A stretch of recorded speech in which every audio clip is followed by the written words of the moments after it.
The Spirit of Terrorism by Jean Baurdrillard. We have had many global events, from Diane's death to the World Cup, leaving violent and real events from wars to genocides. But not one global symbolic event that is an event not only with global repercussions, but one that questions the very process of globalization. All through the stagnant 90s, there has been la grève des events, I can't do French. Well, the strike is off. We are even facing, with the World Trade Center in New York hits, the absolute event, the mother of events, the pure event, which is the essence of all the events that never happened. Not only are all history and power plays disrupted, but so are the conditions of analysis. One must take one's time. For as long as events were at a standstill, one had to anticipate and overcome them. But when they speed up, one must slow down, without getting lost under a mass of discourses in the shadow of war.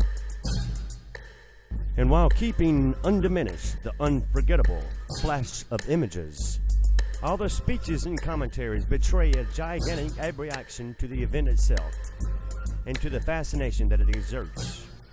Moral condemnation and the sacred union against terrorism are equal to the prodigious jubilation engendered by witnessing this global superpower being destroyed, better by seeing it more or less self-destroying, even suiciding spectacularly, though it is this superpower that has, through its unbearable power, engendered all that violence brewing around the world. And therefore this terrorist imagination, which unknowingly inhabits us all, that we have dreamed of this event, that everybody without exception has dreamed of it, because everybody must dream of the destruction of any power hegemonic to that degree.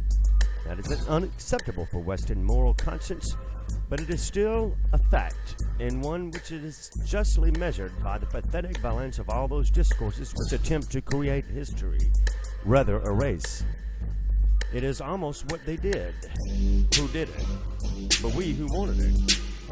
If one day not take this into account, the event lost all symbolic dimension to become a pure accident, an act purely arbitrary, the murderous fantasy of fanatics who would need only be suppressed.